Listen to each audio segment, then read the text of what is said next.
You love him, but you hate the way that he treats you. And loving him after he's done things that you swore you would never tolerate isn't a sign of how much you love. It is a symptom of something that you need to understand. And I'm going to explain this clearly. You're told that once you see abuse, right, leaving should be so obvious, and that awareness should just flip a switch. And if you're still attached, you're probably weak, confused, or in denial. And when that doesn't happen, when you still feel pulled toward him, even after everything, you start questioning yourself instead of the explanation that you were given. And that gap between what you feel and what you've been told should happen, it's not an accident. There's a reason that this experience just keeps repeating across so many abusive relationships. And there's a reason that the language that actually explains it makes some people uncomfortable. You loving him after he's done unforgivable things isn't proof of devotion, let me tell you. It is a symptom of something called a trauma bond. The term describes why so many women in abusive relationships just feel stuck and overwhelmed and just unable to leave, even when they know that they need to. And yeah, the term itself, it's actually controversial. Some people argue that it shames victims. Now, I don't agree with that, and I'm going to explain why. Because when something describes your experience just accurately, but you've been taught to blame yourself, understanding can feel kind of threatening at first, and I kind of get that, especially if nobody ever explained what was actually happening to you while it was happening. I didn't know what it was until I was already out. There's a reason that this term sticks, and there's a reason that it makes some people kind of angry. For me, it explained something that actually felt unexplainable. And I'm telling you, once it clicked, I stopped doubting myself. Now, what most people are missing isn't compassion, it's the mechanism. So let's start where most explanations kind of fail, which is how this actually feels from the inside. You're not sitting there thinking, I'm bonded to my abuser through trauma, which is not what the term means, despite what some people think and say, even therapists. You're thinking, I need to leave and I can't seem to make myself do it. Like I always say to people, if you feel like you can't get one foot in front of the other, you feel overwhelmed by decisions that seem like they're super easy to make, right? He's abusive. So logically, it makes sense that anyone would leave an abuser. But you feel frozen when you try to imagine a future that doesn't have him in it. Even if being with him literally hurts you all the time, you feel guilt for wanting out and fear about what happens if you end it. The unknown fear feeling is something that is just indescribable unless you've experienced it. Maybe you even feel shame for still caring about somebody who hurts you, somebody who keeps hurting you. You replay all the conversations, you ruminate, you scan your memory for proof, and you question your perception constantly. He gaslights you, right? You know something is wrong, but that certainty, it just disappears the moment you try to actually take action. You miss him even while you resent him. And I'm telling you, that contradiction makes you feel stupid or weak. You feel responsible for his feelings because they're so good at getting us to do that, right? His reactions, his well-being, it's all on you. And now the worst part is how alone this experience feels because it doesn't match the way abuse is actually portrayed publicly and in media. That gap is where women don't trust themselves anymore. Now, most people believe that pain should make this easier to get away from, right? It should sort of weaken the attachment. If somebody hurts you badly enough that love is just going to like magically shut off on its own. But once the abuse is obvious, your body doesn't always want distance automatically. I friggin' wish, we all wish that it worked that way. But the truth is, the opposite often is what happens. And when it's the opposite, then you look at yourself and you think something is wrong with you. But under threat, attachment doesn't fade. Everybody thinks that it does. It actually intensifies. So when you start adding in fear, especially ongoing fear, the attachment system gets louder, not quieter. Your brain moves toward connection because sometimes connection reduces danger, even briefly. And maybe it doesn't really do that, but that's what it feels like. And I'm telling you, this is why the pull feels the strongest after the worst moments, the worst blow-ups, the worst arguments.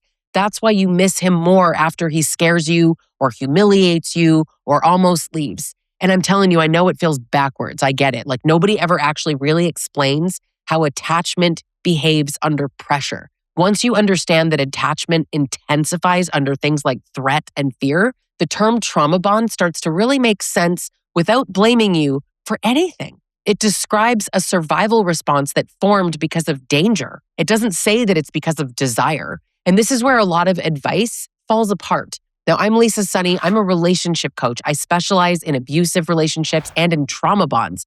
Not only that, I lived this before I ever taught it. In fact, it's why I teach it. I've spent years working with women who describe this exact internal experience in different bodies, different relationships, and different circumstances.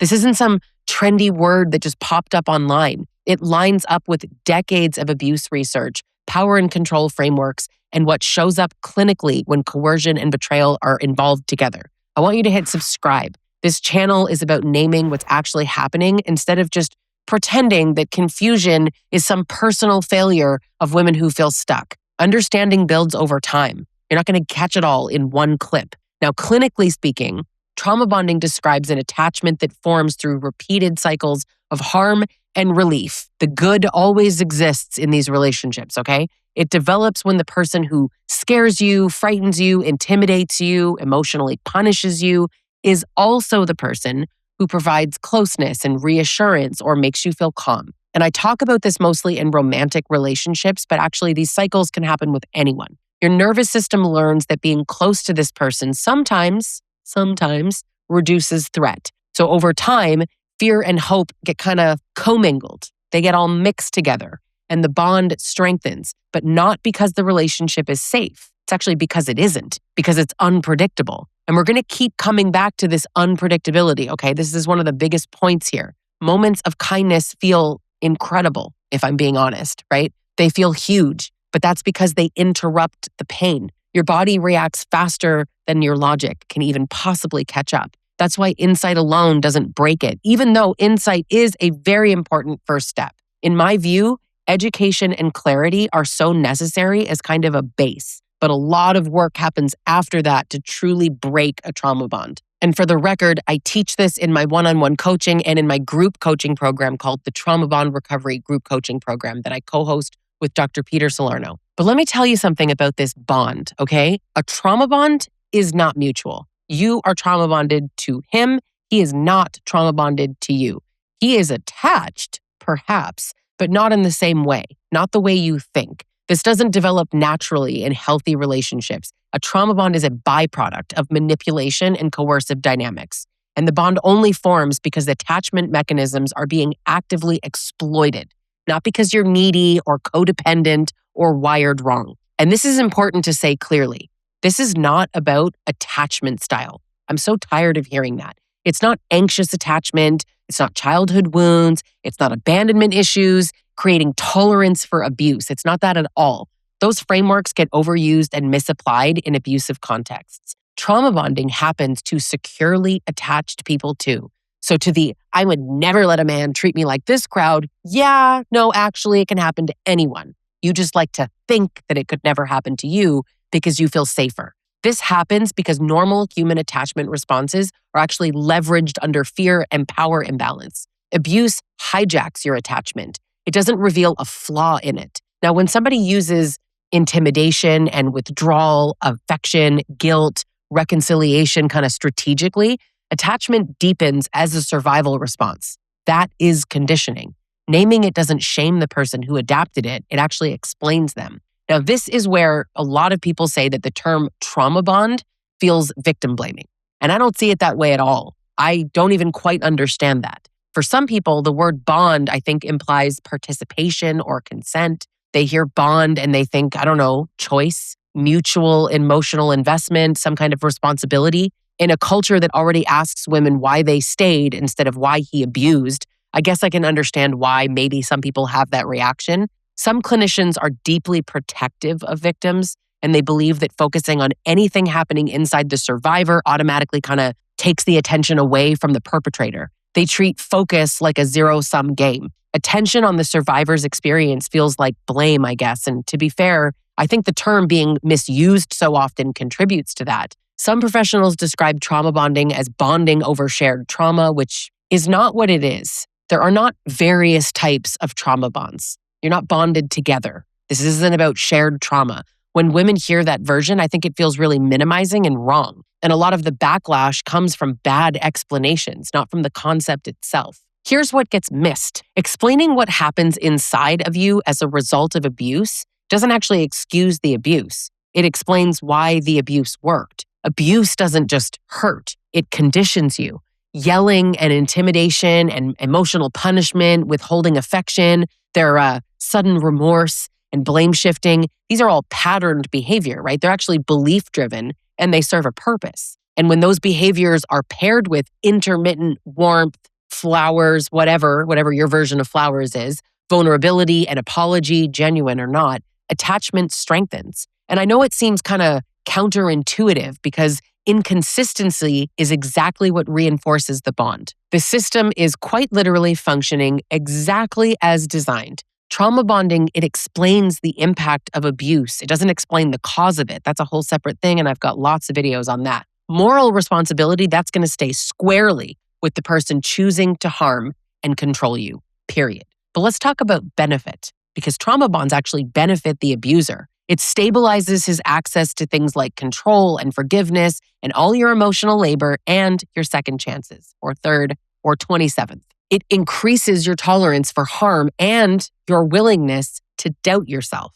It keeps you so emotionally invested even when the relationship is unsafe, because it makes you more likely to explain and to wait and to hope. None of this is an accident. Abuse research has been clear for decades. Very, very clear. Abusive behavior is intentional and it's goal-oriented. The bond protects his position. It buys him time. It delays his consequences. And once you understand that, the question is going to shift from what's wrong with me to why did this work? And that shift is huge. Trauma bonds are often compared to Stockholm syndrome. I honestly hear the two terms used interchangeably all the time, and they're not the same thing. The comparison is completely misleading. Really quick, here's the difference. Stockholm syndrome came from a specific hostage case in the 1970s, and it was named by the people observing it, not by the victims themselves. It was never a formal diagnosis, and it was actually built on relatively limited observation and a whole lot of assumption. And over time, researchers pointed out that it was used to discredit the victim's testimony rather than understand their behavior. Trauma bonding developed differently. It was coined by Dr. Patrick Carnes, and it came from observing consistent patterns across abusive dynamics like domestic abuse, cults, human trafficking, and exploitative relationships. It doesn't frame victims as irrational or delusional at all. It explains inside how attachment forms under threat and dependency. It has explanatory power. That matters. It matches the lived experience of women, and that's why it's still used, even though it's not in the DSM.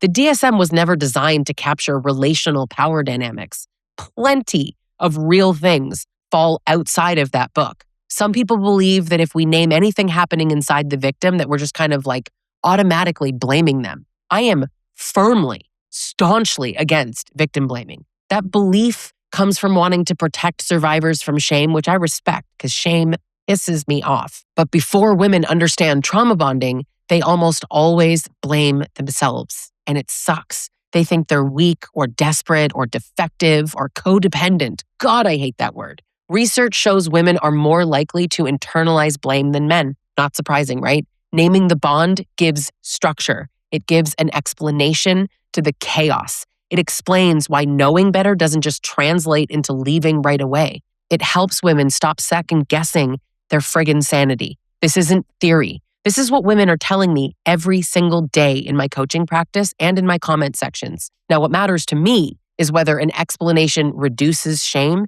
and helps you see what actually happened. Abuse thrives in confusion and silence. So therefore, understanding is going to interrupt that. And this isn't about winning some language debate. It's about whether or not women are given tools that actually reflect their reality. So when we say that you were bonded through trauma, the trauma of being abused, we're saying that your attachment system just adapted to survive an unsafe environment. Fear doesn't push you away. Wild, right? It literally pulls victims closer because closeness sometimes reduces harm. Betrayal blindness lets you minimize what happened to actually preserve connection. And I get it. Cognitive dissonance lets you hold two conflicting truths at the same time, even though you really can't. Example is like, he loves you and he's abusive. He lies to you, but he respects you. He really cares about you, but he cheats on you. Those things don't go together. That's cognitive dissonance. And these are really normal responses, but they're under really abnormal conditions.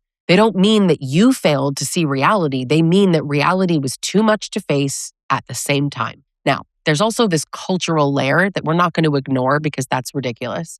Women are taught to manage men's emotions, empathize endlessly, and always question yourself first. And abuse gets reframed as he's just stressed, or he's got trauma, or he's insecure, or maybe it was a misunderstanding. Men get the benefit of the doubt. Women get asked to explain their tolerance. That context shapes how trauma bonding is received. So when we remove accurate language, it's not going to undo victim-blaming culture. It literally just takes away women's explanation. And when women don't understand why they're stuck, they're going to blame themselves. And I see that harm as way more frequent than the harm by naming what it is, a trauma bond. So let's kind of circle back to the discomfort that started this. Explaining trauma bonding does not excuse abuse. It actually clarifies accountability, holding men responsible and helping women understand the impact of abuse. They're not opposing tools, They actually support each other. So when you understand how abuse creates attachment, then you stop asking why you stayed and you start seeing the system that kept you there. I found it profoundly helpful. It is why I chose to specialize in trauma bonds. This is everything to me because I want women to see this. If this makes sense to you, if this is landing with you, hit subscribe because this is where we have these conversations. And here, listen, you don't have to love the term trauma bond. You don't have to use it forever or use it at all. It's a real term. It's a real thing, and it helps millions of people and women start breaking free. What matters is that you understand why leaving felt impossible and why caring didn't mean you wanted the harm. If you want deeper support, I work with women privately in group programs like the Trauma Bond Recovery Group Coaching Program or Rise and Rebuild. I co-host both of those with Dr. Peter Salerno. And then I also have a membership community. It's called She Rises Collective, where you get 24/7 support. Hit subscribe. And hey, if you're interested in learning more about trauma bonds, check out my video called How You Fell into the Most Addictive Relationship Pattern in the World, 7 Stages of a Trauma Bond. And I'll catch you in the next video.